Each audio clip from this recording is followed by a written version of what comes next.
Alright, so going into the actual implementation of this project, these were the three main concerns that I had as far as hurdles or obstacles that we would be facing.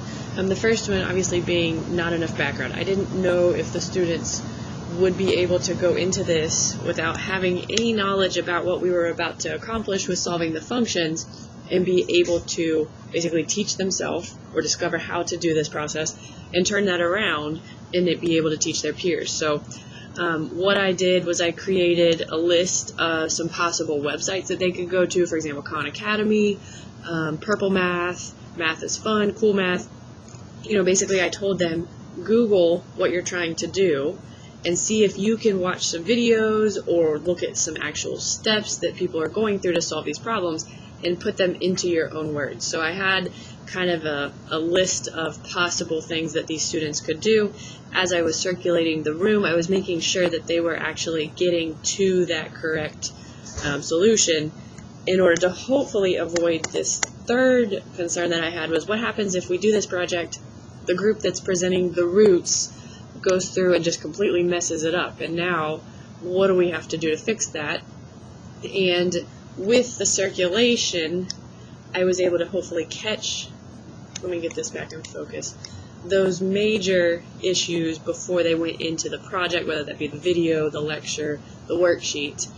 And I know the root work was actually one of the biggest ones because most of them forgot to check for the extraneous solutions. So that was something that I'd point out. I wouldn't specifically say check for extraneous solutions, but I would say make sure that you've completed the entire problem. And then eventually, the more I said that, there was a student in each group that caught on and went and found how do I explain extraneous to the rest of the class. There were a couple videos that were uploaded to Classroom that had incorrect pieces, and we just used that as a learning experience. We just said, okay, this is incorrect. Can any of you other groups that did not have the rationals or whatever it was, can any of you fix this?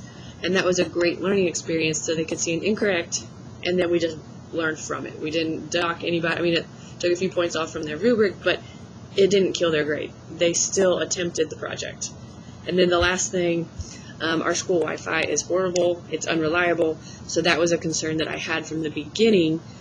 So we kind of had an outline. If you were going to be uploading a video or a song or anything like that, it was best to, what we found was just to upload it to your drive, and then from there share it with me, and we could compile a complete presentation. There was one group that just could not get anything to send from their phone, so they had to do that at home. It was just one part of it. We just found ways to get over that, but that was a big obstacle that we faced, and there was absolutely nothing we could do. So we just found ways around it.